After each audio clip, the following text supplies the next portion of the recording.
کیا نظر سے بچنا ممکن ہے؟ جی ہاں، نظر سے بچنا ممکن ہے. اس کے لیے سب سے پہلے اللہ پہ بھروسہ کرے. اللہ پہ بھروسہ کرے اور اس میں آپ یہ سمجھیں کہ کوئی مجھے نقصان نہیں دے سکتا جب تک اللہ نہ چاہے. پورے کانفیڈنٹ ہو جائیں، شک اور وہم کا شکار نہ ہو. اب آپ دیکھیں کہ ہمارے معاشرے میں کتنا عجیب ہے نا. ٹرک کے پیچھے تو لکھا ہوتا ہے حاسد کا منہ کالا، رکشے کے پیچھے لکھا ہوتا ہے، فراری کے پیچھے کوئی نہیں لکھتا. اب آپ دیکھیے کہ رکشے کو نظر لگے گی، کون لینا چاہے گا رکشا؟ لیکن فراری کو تو لگ سکتی ہے نا نظر. بعض لوگوں نے کالے پراندے لٹکائے ہوئے ہوتے ہیں، کسی نے جوتا لٹکایا ہوا ہوتا ہے، کسی نے ہنڈیاں کالی الٹی کر کے رکھی بھی ہوتی ہے. اس طرح کے عجیب و غریب کام کرتے ہیں. تو یہ چیزیں پروٹیکٹ نہیں کرتی. بعض لوگ کالا تل لگا لیتے ہیں. کچھ بچے بےچارے بڑے سانولے ہوتے ہیں تو ان کو بخل آٹے کا لگانا چاہیے تھوڑا سا کنٹراسٹ تو نظر آئے. تو یہ تل لگانے سے بھی کوئی فائدہ نہیں ہے. اور اسی طرح کچھ لوگ یعنی کہ دلہن کو تیار کر کے کوئی ایسی چیز بیچ میں ڈال دیتے ہیں کہ وہ اس کی خوبصورتی ماری جائے، تو اس سے بھی فائدہ نہیں ہوتا. سب سے پہلے اللہ پہ بھروسہ کہ اللہ نے نعمتیں دی ہیں، میں اس کا شکر ادا کرتی ہوں، کوئی نقصان نہیں دے سکتا، کچھ نہیں ہوتا، کچھ نہیں ہوتا، مجھے وہم نہیں کرنا. اللہ پہ توکل، حسبی اللہ و نعم الوکیل. جب آپ کو شک پڑنے بھی لگے تو کہیں حسبی اللہ و نعم الوکیل، دل بڑا رکھے. دوسری بات یہ کہ اللہ کی پناہ لیں. یا اللہ تو مجھے پروٹیکٹ کر، مجھے اپنی حفاظت میں لے لے، مجھے اس شر سے بچا لے. رسول اللہ صلی اللہ علیہ وسلم نے فرمایا، اللہ تعالیٰ فرماتا ہے میرا محبوب بندہ اگر مجھ سے مانگتا ہے تو میں اسے دیتا ہوں، اور اگر وہ کسی شیطان یا دشمن سے پناہ مانگتا ہے تو میں اس کو محفوظ رکھتا ہوں. تو اللہ تعالیٰ اپنی حفاظت دیتا ہے، تو اس لیے حفاظت کی دعائیں پڑھتے رہیں. تیسری چیز، نعمتوں کو چھپا کے رکھیں، اور خاص طور پر نئی نئی چیزوں کو فیس بک پہ مت پوسٹ کریں صرف لائکس لینے کے لیے. اب آپ دیکھیں کتنی لائکس ہوگی، پھر تھوڑی تھوڑی دیر بعد اسٹیٹس چیک کرنا، اب کیا ہو رہا ہے، اب کتنے کمنٹ آئے، کیا ہو رہا ہے. ان چیزوں سے حاصل کچھ نہیں، کوئی فائدہ نہیں. دیکھیں اپنی زندگی جئیں، لوگوں کے لیے نہ جئیں، دکھاوے والی زندگی نہ جئیں. اس لیے کہ دیکھنے والے سارے خوش کوئی نہیں ہوتے، زیادہ تو اس میں سے جلتے ہیں. اور کوئی اگر خوش ہوتا بھی ہے تو وہ ہمیں تو نہیں پتا چلتا نا کہ کیا ہوا، ہمیں وہ کیا فائدہ دیتا ہے. تو اس لیے دکھاوا کرنے سے بچنا چاہیے. پھر اسی طرح اگر کسی شخص کے بارے میں آپ کو یہ پتا ہو کہ اس کی نظر لگتی ہے، یعنی تجربے مشاہدے سے بار بار تو انسان پھر حاسد سے بچ کے رہے، اور کوئی بھی اچھی چیز دیکھ کر برکت کی دعا دے، اپنے آپ کو ہی دے. اور پھر جب لوگوں کے بیچ میں جانے لگے تو معوذتین آیت الکرسی پڑھ کے نکلے. مال میں سے کچھ اچھا لگے تو ماشاء اللہ لا قوت الا باللہ. پھر اگر مال کے علاوہ کچھ اور اچھا لگے تو بارک اللہ فیک.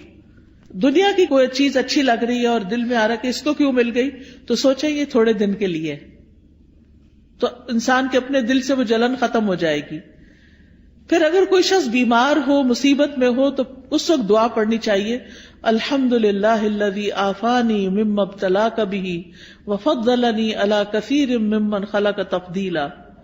پھر اسی طرح شرکیہ کاموں سے بچنا چاہیے، یعنی کسی اونٹ کے گلے میں کوئی تانت باندھ دینا، کوئی تعویذ لٹکا دینا. آپ صلی اللہ علیہ وسلم نے ان کو کاٹنے کا حکم دیا. یہ چیزیں پروٹیکٹ نہیں کرتی، یہ شرکیہ عمل ہو جاتا ہے، اس سے بچنا چاہیے. کثرت سے اللہ کا ذکر کرنا چاہیے، کیونکہ ذکر جو ہے وہ ایک قلعے کی طرح ہے. پھر قرآن سے علاج کرنا چاہیے، کیونکہ قرآن شفا ہے. قل ھو للذین آمنوا ھدی وشفاء، کہہ دیجئے وہ ایمان والوں کے لیے ہدایت اور شفا ہے. وَنُنَزِّلُ مِنَ الْقُرْآنِ مَا هُوَ شِفَاء، اور ہم قرآن میں وہ چیز اتارتے ہیں جو شفا ہے. تو قرآن کی تلاوت، قرآن کو سمجھ کے پڑھنا، قرآن کی کچھ آیات کو پڑھنا جیسے آیت الکرسی وغیرہ ہے. سورۃ الفاتحہ سے علاج، اور سورۃ الفاتحہ میں خاص طور پر ایاک نعبد و ایاک نستعین پڑھے کہ اللہ صرف تیری ہم عبادت کرتے ہیں، صرف تجھ سے ہم مدد چاہتے ہیں، تو ہماری مدد کر. تو یہ توحید کا خلاصہ ہے، اور اس سے انسان کی اللہ تعالیٰ مدد فرماتے ہیں. یعنی سب سے بہترین وسیلہ توحید کا دے. اگر مرض زیادہ ہو جائے تو سورۃ البقرہ پڑھیں اور اس کو سنیں، اگر پڑھی نہ جاتی ہو تو موبائل وغیرہ پہ لگا کے یا ہیڈ فونز لگا کے کانوں کے ساتھ اور لیٹ جائے، اور روزانہ اگر سن سکیں تو روزانہ بھی سنیں، بہترین علاج ہے۔ پھر نظر اور حسد سے متعلق جو آیتیں ہیں قرآن پاک میں ان کی تلاوت کریں، ان کا رقیہ پڑھیں، معوذتین پڑھیں۔ ایک اسکالر کو میں سن رہی تھی تو انہوں نے کہا کہ اگر کسی کو بھی نظر یا جادو یا کسی بھی چیز کا شک ہے تو وہ ایک پانی کا گلاس لے لے اور اس میں آیت الکرسی پڑھ کے، نہیں پانی کا گلاس اس طرح لے کے جیسے ذرا کھلے منہ والا گلاس ہو، اور گلاس کے قریب منہ رکھ کے کہ آپ کے پڑھنے کی جو وائبریشن ہے وہ پانی کے اندر جائے، تو آیت الکرسی پڑھیں، سورۃ فاتحہ پڑھیں، اور پھر یہ آیت ما جئتم بہ السحر ان اللہ سیبطلہ، اور یہ جو ہے ان اللہ سیبطلہ بار بار پڑھے، بار بار پڑھے، ان اللہ سیبطلہ، کہ بے شک اللہ اس کو باطل کر دے گا، ختم کر دے گا، اور اس پانی کو پی لے تو انشاءاللہ یورین کے ساتھ وہ اندر جتنی بھی چیزوں کا اٹکاؤ ہے وہ نکل جائے گا۔ تو سعودی عرب کے ایک اسکالر ہیں، ان سے سن کے انہوں نے اردو میں ایک یوٹیوب پہ شاید ویڈیو بھی ہے اس کے بارے میں۔ تو حقیقت یہ ہے کہ قرآن جو ہے چونکہ شفا ہے، اور یہ پکارنا اللہ کو اس کے ساتھ، اللہ کے ذکر کے ساتھ، اور یعنی خاص طور پر جو آیت الکرسی ہے، اس میں آپ دیکھیے اللہ تعالیٰ کے 5 نام اور 26 صفات ہیں، 26 صفتیں ہیں اللہ تعالیٰ کی۔ تو اللہ تعالیٰ فرماتے ہیں وَلِلَّهِ الْأَسْمَاءُ الْحُسْنَى فَادْعُوهُ بِهَا، اللہ کے اچھے اچھے نام ہیں، ان ناموں کا واسطہ دے کے اس کو پکارو۔ تو سورۃ فاتحہ میں اللہ کے نام ہے، آیت الکرسی میں ہے، معوذتین میں ہے، یہ پڑھ کے دم کر کے پانی پہ خود اس پانی کو پی لیں، انشاءاللہ شفا ہوگی۔ لیکن یہ جو ہم کالی مرچیں جلا کے اور ان کی دھونی دے کے اور اس طرح کے کام کرتے ہیں، یہ سنت میں کچھ ثابت نہیں ہے۔ پھر اسی طرح کوئی چیز گرے لگا کے باندھنی اور پہننی نہیں چاہیے، یہ بھی شرک میں شامل ہو جاتا ہے، یہ سحر کی ایک قسم ہوتی ہے۔ پھر اسی طرح سکینت والی آیات اور شفا والی آیات یہ سننی بھی چاہیے، اور پھر دعاؤں کے ذریعے اور دم کے ذریعے علاج کرنا چاہیے، لیکن شرکیہ دم سے بچیں۔ حضرت جبریل علیہ السلام جس دعا کے ساتھ نبی صلی اللہ علیہ وسلم کو دم کرتے تھے وہ دعا پڑھے، اور وہ کیا ہے؟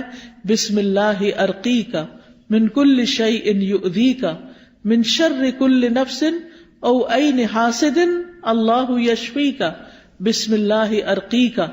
یہ دعا جو نیچے سٹال لگا ہوا ہے اس میں ایک کتاب ہوگی، دعا کیجئے۔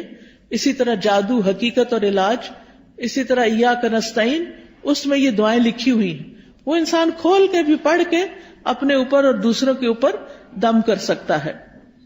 پھر اسی طرح حفاظت کی جو دعائیں ہیں، حفاظت کی دعاؤں کے چھوٹے چھوٹے کارڈز بھی ہیں، وہ اپنے پاس رکھیں، بیڈ سائڈ ٹیبل پہ رکھیں، ان کو پڑھ لیا کریں، اور پھر آگے پیچھے دائیں بائیں اوپر نیچے حفاظت والی دعا ہے، اللہم انی اسألک العافیۃ فی الدنیا والآخرہ، اللہم انی اسألک العفو والعافیۃ فی دینی و دنیای و اہلی و مالی، اللہم استر عوراتی و آمن روآتی، اللہم احفظنی من بین یدی ومن خلفی وعن ایمانی وعن شمالی ومن فوقی واعوذ بعظمتک ان اغتال من تحتی۔ سبحان اللہ، 6 کی 6 سمتوں میں حفاظت کی دعا ہے، صبح شام جو پڑھ لیتا ہے وہ محفوظ ہو جاتا ہے۔ تو یہ انشاءاللہ کتابیں آپ کو دیکھیں گے تو ان میں یہ دعائیں لکھی ہوئی ہیں، وہ آپ کو اگر زبانی یاد نہیں تو دیکھ کے بھی پڑھ سکتے ہیں۔ پھر اسی طرح ہر ناگہانی آفت سے بچنے کی دعا ہے، اللہم انی اعوذ بک من زوال نعمتک وتحول عافیتک وفجاءۃ نقمتک وجمیع سخطک۔ اے اللہ میں تیری پناہ چاہتا ہوں اس بات سے کہ تیری کوئی نعمت چھن جائے، یا تیری دی ہوئی عافیت پلٹ جائے، یا کوئی ناگہانی عذاب آ جائے، اور تیرے تمام غصے اور ناراضگیوں سے میں تیری پناہ چاہتا ہوں۔ پھر بری تقدیر سے، دشمن کے خوش ہونے سے یا اللہ تو بچانا کہ ہمارے دشمن ہم پہ خوش نہ ہوں۔ پھر اسی طرح نظر لگنے کا ایک اور علاج غسل کرنا بھی ہے، بیری کے پتوں سے۔